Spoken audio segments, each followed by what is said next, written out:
'Twas the night before Christmas, when all through the house not a creature was stirring, not even a mouse. The stockings were hung by the chimney with care, in hopes that St. Nicholas soon would be there.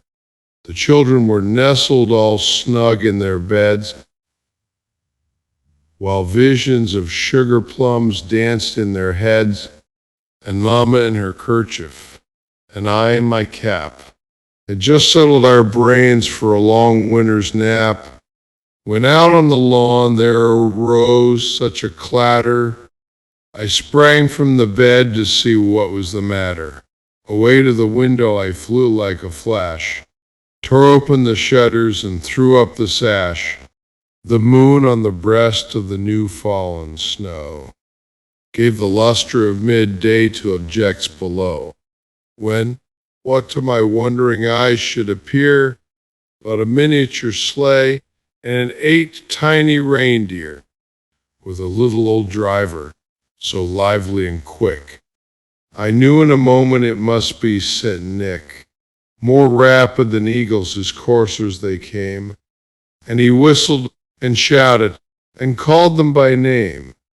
Now Dasher, now Dancer, now Prancer, Vixen, on Comet, on Cupid, on Donner and Blitzen, to the top of the porch, to the top of the wall.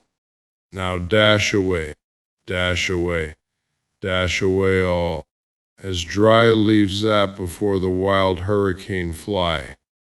When they meet with an obstacle, and out to the sky, up to the housetop the coursers they flew, with a sleigh full of toys, and St. Nicholas too. And then, in a twinkling, I heard on the roof the prancing and pawing of each little hoof. As I drew in my head and was turning around, down the chimney St. Nicholas came with a bound. He was dressed all in fur, from his head to his foot, and his clothes were all tarnished with ashes and soot. A bundle of toys he had flung on his back, and he looked like a peddler just opening his pack.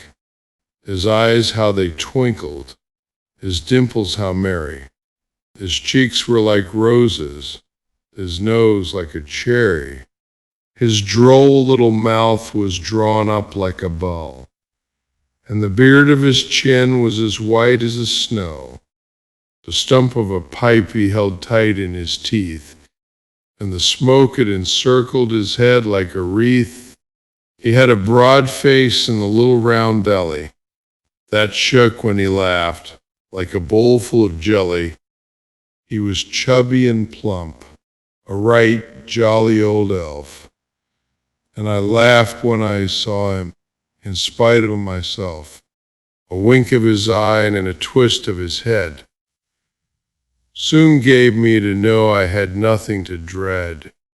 He spoke not a word, but went straight to his work, and filled all the stockings, then turned with a jerk, and laying his finger aside of his nose, and giving a nod, up the chimney he rose. He sprang to his sleigh, to his team gave a whistle, and away they all flew like the down of a thistle.